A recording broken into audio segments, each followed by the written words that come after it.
When he shows up, you feel his weight. You don't see him. He's not even physical right now. But when his spirit descends,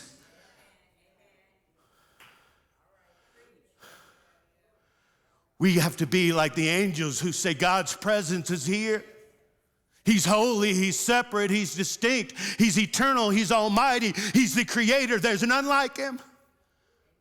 And as we worship, that Spirit of God starts to press down on the people of God, or in this case, the angels of God. And they collapse under the weight of his glory. And they worship the one who lives forever and ever. And they take their crowns. Even though they have ruling functions in the spiritual world, they take their crowns and they throw them before his throne. And they say, you are worthy, O Lord and God, to receive glory and honor and power, since you created all things. They just start worshiping, and because your will, they existed and were created. They say, God, we give you glory, we celebrate you, we boast about you, we give you honor, we ascribe your worth and your value, we give you thanks. We show appreciation with gratitude for all that God is and all that he's done. We acknowledge that he is all powerful. And we throw ourselves to the ground. Can you imagine you're in that scene? All of heaven is starting to erupt. God hasn't spoken. God hasn't said a word. God is just there. And all of his brilliance and all of his power.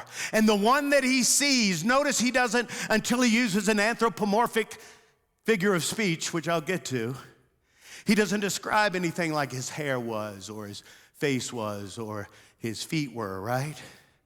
Because who actually John is describing here is not God the Son. It is a glimpse of God the Father. It is a glimpse of God the Father.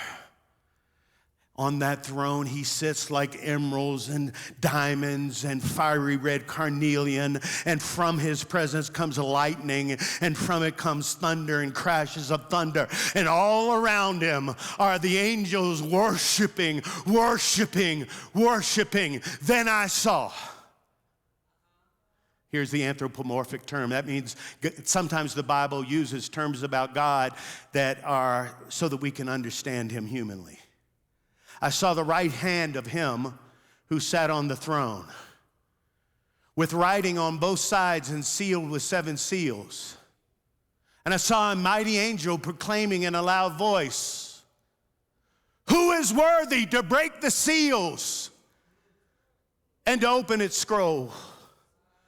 Now look, we're going to get to it, but seal 1 is opened in Revelation 6.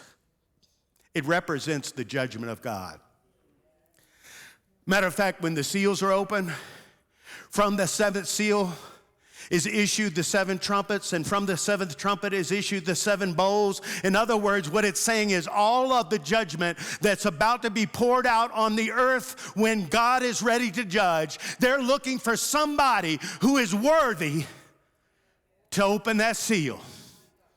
Who is worthy to judge all of humanity? Who is worthy to pour out the wrath of God? And verse 3 says of chapter 5, but no one in heaven or on earth or under the earth could open the scroll or even look inside of it. John says, and I wept. He knew that somehow our eternal destiny was in that scroll. And so no one was worthy to open, and so he wept, and I wept because no one was found worthy to open the scroll or look inside. Then one of the elders, angels, said to me, stop weeping. Behold, look, the Lion of the tribe of Judah, the Root of David, has triumphed. And he is able to open the seal, and it's the scroll and its seals. All of heaven now is directed toward the Lion from the tribe of Judah, the one who has victory over sin, over Satan, and over death. The one that came down in order to purchase us from sin and death. The one who rose victoriously and ascended to heaven. Now as he roams through heaven, he's not just the Lamb, he's the Lion. He's the Lion. He's the Lion. He says he can take it. He can open the seals. Then all of heaven's, and hopefully this audience's attention is drawn. Then I saw, standing in the middle of the throne. Don't miss that. See, there's the Father on the throne. And emanating from the Father, in the middle of everything, a lamb appeared that appeared to have been killed, but was alive. He had 7 horns, which are the 7 eyes, which are the 7 spirits, which is the Holy Spirit. Don't miss it. Coming from the throne, God the Father is seated. Emanating from the Father is the Son. Emanating from the Son is the Spirit. The entire Trinity is on it.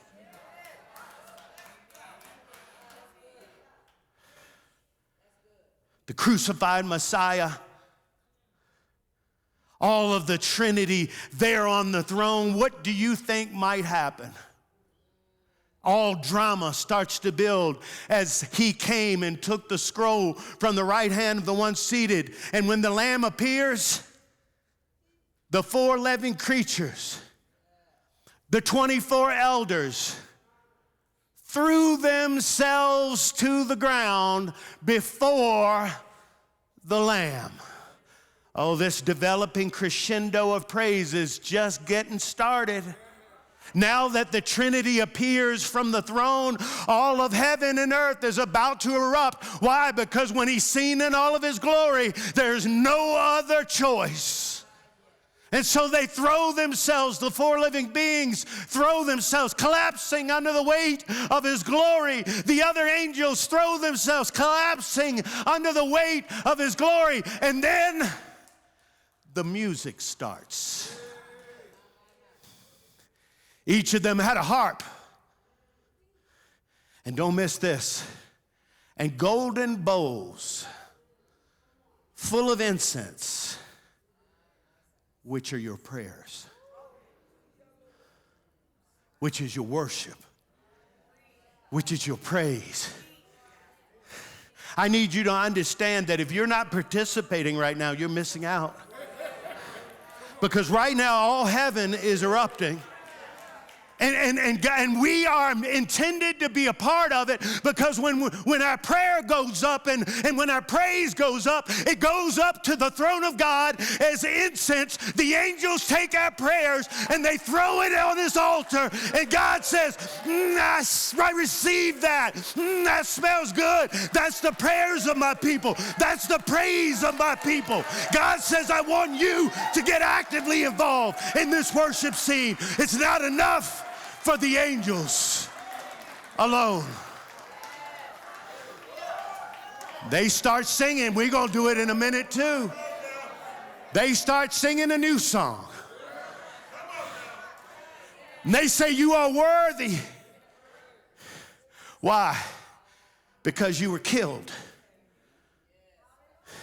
And at the cost of your blood, you purchased for God persons from every tribe, language, people, and nation. I want you to understand this worship's coming from the angels. They're singing a song, but the song they sing is all about us. You were killed for whom? Not the angels. At the cost of your blood, you have purchased for God people from every tribe, language, not angels. You have appointed who? Them, people, as a kingdom and as priests to serve God. And they will reign on earth. This song's all about you, saint. They're singing a song about your redemption. They're singing a song about your salvation. They're singing a song about the fact that God spilled his blood for you, that he gave his life for you. And now he has appointed you. Look, you're not just nobody in this life. You are a kingdom. A kingdom is a place where the king reigns. In other words, the king is in our midst, and we are his kingdom. We are his people. We are priests. Priests are responsible to be in the temple, to serve the temple, to intercede for the people, and to offer up sacrifices of praise. That's why you're here.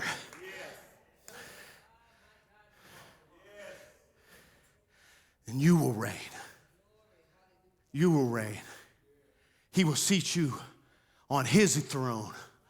A kingdom is coming from heaven to earth, and he's going to put you. You've been faithful over a few things. I'm going to make you ruler over many. They're just singing this new song, and they're singing about his blood. They're singing about how much it costs. They're singing about how good he is. And they're singing our song. I think it's time we sing our own song. I mean, if the angels can praise God for our salvation, how about the saved? If the angels can praise God because God purchased us with his blood, then why can't those purchased praise him? In other words, if heaven is erupting because of what God has done through Christ in our lives, maybe this developing crescendo of praise needs to expand. Then I looked, and I heard the voice of many angels, numbering thousands upon thousands, 10,000 times 10,000.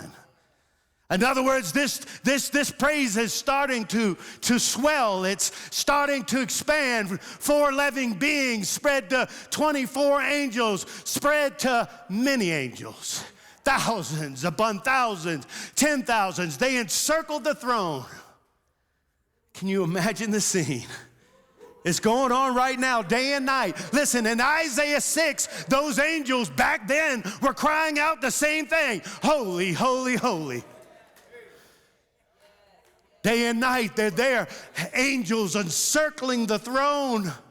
The living creatures and an elders, and in a loud voice.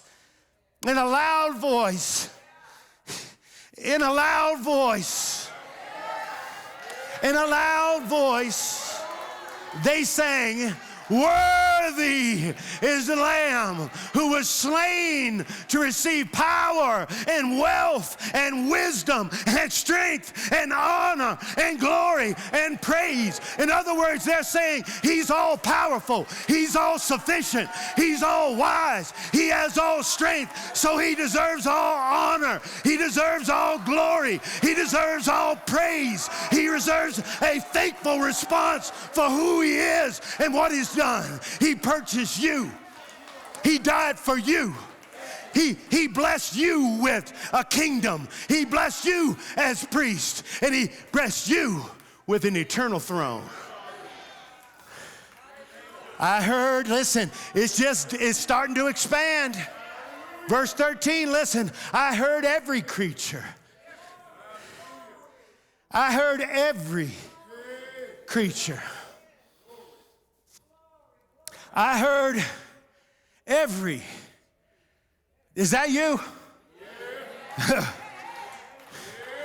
In heaven, or on earth, or under the earth, or on the sea, all that's in them, singing to him who sits on the throne and to the Lamb be praise, gratitude, honor, shouting, supreme worth, glory, boasting, and bragging, and power forever and ever. The 4 living creatures said, yes, it's true, amen. The elders fall down and they worshiped. That's what's going on in heaven right now.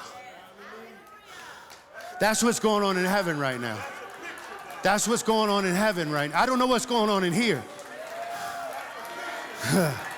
I don't know what's going on here, but maybe, just maybe, this praise needs to expand a little bit. Maybe. Maybe that worship needs to come from a place that's deep within. Maybe right now I shut down this computer and I just promote his praise. Maybe right now maybe you need me. Maybe you need me. Maybe I got to praise him all on my own. Or maybe we can join in with the angels in heaven and we can cry out right now, holy, holy, holy, all over this place. Holy, holy, holy, all over this place. Holy, holy, holy. You take your time. Just keep saying it to him.